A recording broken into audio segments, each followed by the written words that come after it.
மாற்றுத்திறனாளி சகோதரர் சபரிவர்மன் அவர்கள் படுகொலையை கண்டித்து போலீஸ் ஆதரத்தால் சிறையிலேயே கொலை செய்யப்பட்ட அந்த நெஞ்சை உருக்கும் நிகழ்ச்சியை கண்டித்து இன்று நமது திராவிட முன்னேற்றக் கழகத்தின் மாற்றுத்திறனாளிகள் அணி எடுத்து சென்றிருக்கும் இந்த ஆர்ப்பாட்டத்தில் கலந்து கொண்டிருக்கும் நமது ஆற்றல்மிகு மாவட்ட கழக செயலாளர் சேகர்பாபு அவர்களே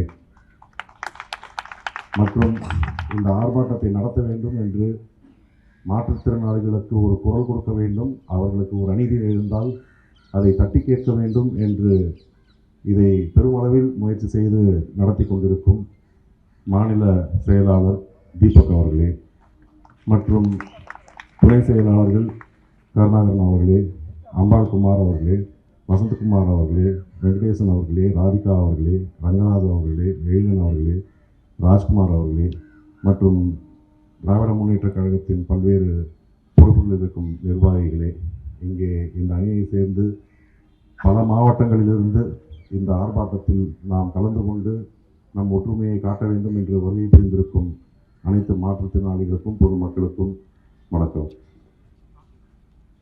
இந்த ஆட்சி அமைந்த பின்பு எங்களுடைய கழகத் தலைவர் அவர்கள் 6 மாதம் நாங்கள் இந்த ஆட்சியை விமர்சிக்க மாட்டோம் என்று சொல்லியிருந்தார். ஆனால் இந்த 2-2.5 மாத காலத்திலேயே மக்கள் படும் அவதியை பார்த்தால் இந்த நிர்வாக சீர்கேட்டினால் நடந்து கொண்டிருக்கும் அவலங்கள் என்ன என்பதை குறித்து நமது அமைச்சர் அவர்கள், முன்னாள் அமைச்சர் அவர்கள் அதை பற்றி விரிவாக கூறியிருக்கிறார். கரண்ட் பிரச்சனை இருக்குது. மக்களுக்கு இதுக்கு முன்னாடி அவங்க டான்ஸ் ஆடி சொல்லிட்டு இருந்தாங்க 10 ரூபாய் டாஸ்மாகில் வாங்குறாங்க அப்படின்னு சொல்லிட்டு. இன்றைக்கி இவர்கள் ஆட்சிக்கு வந்த பிறகு பார்த்தா 20 ரூபாய் இல்லை 30 ரூபாய் வாங்குறாங்க அப்படின்ற ஒரு பழி இருக்குது.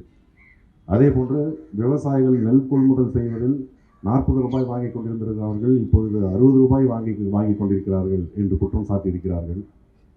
இது போதாது அப்படின்னு சொல்லி நம்ம முன்னாள் அமைச்சர் அவருடைய துறை இந்து சமய அறநிலையத்துறையில் ஒரு நிலத்தை விற்கக்கூடாது, அது 0 வேல்யூ பண்ணணும் அப்படின்னு சொல்லி அதை நிறுத்தி வைத்திருந்த ஒரு விஷயத்தை ஒரு 1.5 ஏக்கர் நிலம் அதை 100 கோடிக்கும் மேலும் இருக்கும் அப்படின்ற அளவுக்கு இருக்கிறத 1.5 கோடிக்கு ஒரே நாளில் திருட்டுத்தனமாக அதை ரெஜிஸ்டர் பண்ணியிருக்காங்க. இது எப்படி நடந்தது அப்படின்னு கேட்டால் அந்த துறை சார்ந்த அமைச்சர் பல கதைகளை சொல்கிறார்.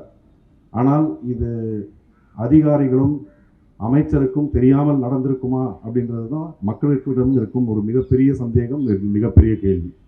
அதற்கு பிறகு எதிர்க்கட்சிகள் எல்லாம் குரல் கொடுத்த பிறகு அந்த ரெஜிஸ்டர் பண்ணதை கேன்சல் பண்ணி கோர்ட்டு மூலமாக அதற்கு ஒரு தீர்ப்பு கிடைத்திருக்கிறது.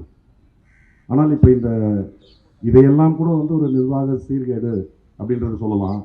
ஆனால் ஒரு மாற்றுத்திறனாளி குட்கா வைத்திருந்தார் அப்படின்னு சொல்லி சிறை செய்யப்பட்டு அந்த சிறைச்சாலையிலே நினச்சி பாருங்கள், ஒரு மாற்றுத்திறனாளியை கையையும் காலையும் கட்டி போட்டுவிட்டு 12 பேர், அதாவது அதில் போலீஸும் இருக்காங்க, அங்கே இருக்கிற சிறைவாசிகள் அவங்களும் இருக்காங்க, இவர்கள் எல்லோரும் சேர்ந்து அவரை அடித்த அடியில் இறந்து விடுகிறார். அதற்கு பிறகு போலீஸில் என்ன சொல்கிறாங்க தெரியுங்களா, இவர் ஹார்ட் அட்டாக் செத்து போயிட்டாரு அப்படின்னு சொல்கிறாங்க. அதற்கு பிறகு விசாரணை செய்த பொழுது தான் தெரிகிறது, அவர் மருத்துவமனைக்கு வந்த பொழுது அதாவது உடல் நலம் எதுவும் பாதிப்பு இல்லாமல் வந்திருக்கிறார். ஆட்டாப்சி, அந்த பிரேத பரிசோதனை அப்படின்றது பண்ணுவாங்க. அதை பண்ணி பார்க்கும்போது 19 இடங்களில் அதாவது நமக்கு கேட்டால் கண்ணீர் வரும் என்ற அளவுக்கு அந்த அளவுக்கு தாக்குதல் நடத்தப்பட்டிருக்கிறது. 19 இடங்களில் உயிரை குடிக்கும் அளவிற்கான காயங்கள் அவர் உடலில் இருக்கிறது அப்படின்னு சொல்லியிருக்காங்க. யாரையுமே நம்ம அடிக்கக்கூடாது அப்படின்றது தான் நம்மளுடைய கருத்து. ஆனால் ஒரு மாற்றுத்திறனாளி என்று பார்க்கும்போது யாராக இருந்தாலும் மனசில் ஒரு பரிதாபம் அப்படின்றது ஒன்று வரும். ஆனால் ஒரு மாற்றுத்திறனாளியை கையை காலை கட்டி போட்டு 12 பேர் அடித்து கொன்றிருக்கிறார்கள் என்றால் இதற்கு நம்ம ஆர்ப்பாட்டம் செய்யவில்லை என்றால் நாம் அரசியலில் இருக்கவே தேவையில்லை, மனிதனாக இருக்க வேண்டிய அவசியமே இல்லை அப்படின்ற ஒரு நிலைமை தான் இருக்கிறது. அமைச்சர் அவர்கள் சொன்னார், அதாவது ஒரு குட்கா புகழ்பெற்ற ஒரு முன்னாள் அமைச்சர், அவரை கூப்பிட்டு போயிட்டு நீங்கள் கட்சியில் போய் சேர்த்துக்கிறீங்க, அது கூட எப்படி? இது எல்லாரும் இந்த பேரம் பேசுகிறாங்கன்னு சொல்கிறாங்க. இதை விட ஒரு பெரிய பேரம் எதுவும் இருக்க முடியாது. ஊழல் குற்றவாளிகளாக இருக்கிறவர்களை எல்லாம் உங்கள் கட்சியில் சேர்த்துக்கொண்டு இவர் ஒரு 200 கிராம் குட்கா அது உண்மையாகவே இருக்கட்டும் அதுக்காகன்ட்டு நீங்கள் அடித்து சாவடிச்சிருவீங்களா?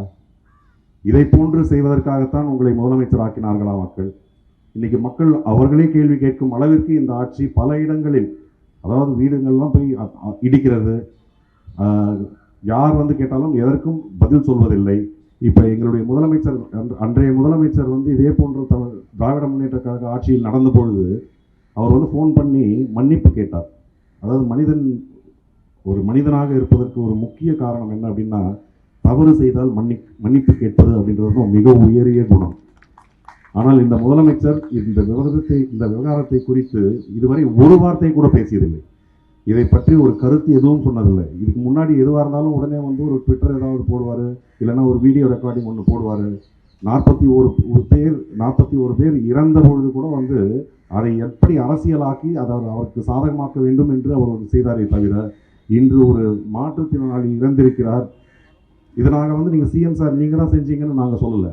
ஆனால் உங்கள் ஆட்சியில் நீங்கள் வகிக்கும் காவல்துறையில் இந்த அவலம் நடந்திருக்கிறது.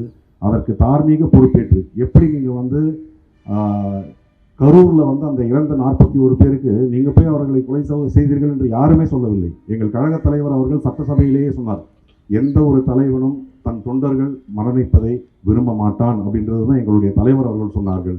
ஆனால் நீங்கள் வந்து திராவிட முன்னேற்ற கழகம் தான் அவர்களை கொன்றுவிட்டது என்று குற்றம் சாட்டி கொண்டிருந்தீர்கள்.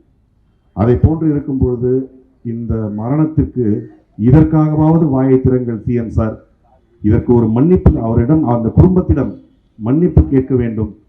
அவருக்கு நீங்கள் வந்து மற்ற இடத்துலலாம் சொல்கிறீங்க இல்லைங்களா, அவர்களுக்கு பணி கொடுக்கணும், அவர்களுக்கு நிவாரணம் கொடுக்கணும், இதையெல்லாம் இவருக்கும் செய்ய வேண்டும் என்றால் மாற்றுத்திறனாளி என்னும் பொழுது மேலும் உங்களுடைய அந்த ரெஸ்பான்சிபிலிட்டின்றது இன்னும் அதிகமாக இருக்கிறது.